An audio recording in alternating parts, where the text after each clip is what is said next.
נרצה להבין מהו הגורם לשינוי בתנע של גוף. אם נזכור שתנע זה בעצם מהירות, מה גורם לשינוי במהירות של גוף? כמובן כוח.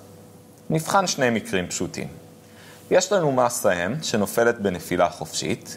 ככל שהמסה יורדת יותר, המהירות שלה גדלה. ומסה M בעלת מהירות התחלתית V0 שנכנסת לאזור עם חיכוך. ככל שהמסה מתקדמת יותר, המהירות שלה הולכת וקטנה. אם נרצה לבחון מה השפיע על המהירות, בעצם השפיעו שני דברים. אחד זה כוח.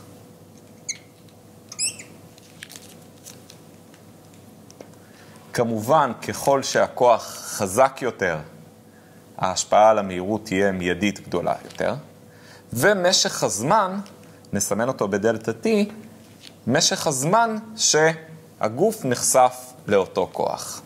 כאשר יש לנו שני גורמים שמשפיעים, הגורמים יהיו במכפלה. למכפלת שני הגורמים נקרא מתקף. מתקף נסמן באות J. J שווה ל-F כפול דלטה T. כלומר, כוח כפול פרק הזמן שלאורכו הוא פעל. המתקף הזה הוא בעצם הגודל שמשנה את התנע. מה קורה כאשר הכוח הוא כוח לא קבוע, ובהרבה מאוד מקרים כוח שפועל על גוף הוא כוח שמשתנה בזמן? נבצע אינטגרציה, כמו בכל המקרים שאנחנו צריכים לסכום דברים שמשתנים בזמן.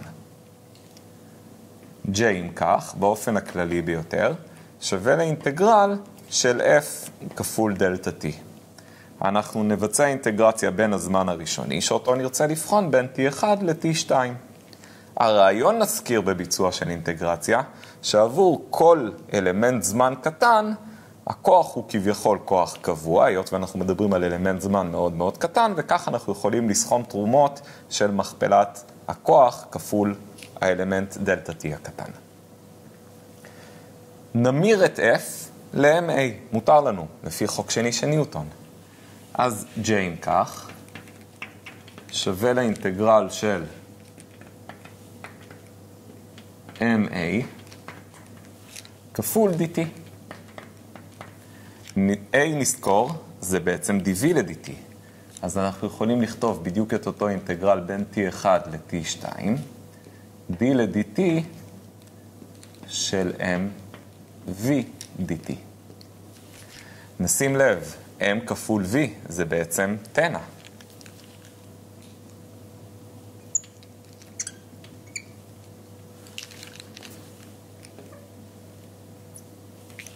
אז קיבלנו אם ככה ש-J שווה בין זמן T1 ל-T2 של d ל-dt p כפול dt. נוכל לצמצם את dt מהמונה ומהמכנה. קיבלנו אינטגרל של dp. אינטגרל של dp זה בעצם p. p בזמן T2 פחות p בזמן T1.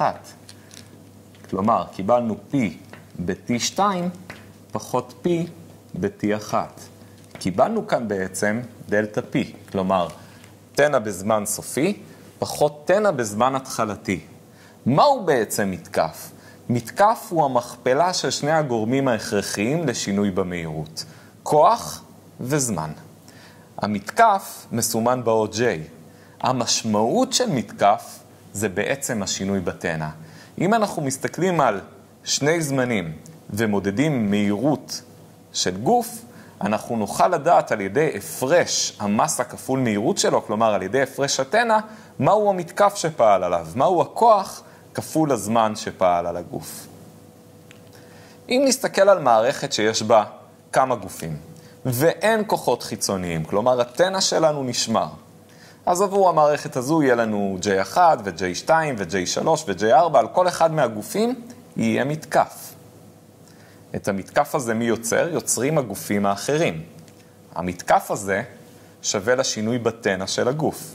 כלומר, כאשר יש לנו מערכת עם מספר גופים, אז נוכל לסכום את כל המתקפים. אז הסכום של המתקפים יהיה J1 ועוד J2 ועוד J3 ועוד.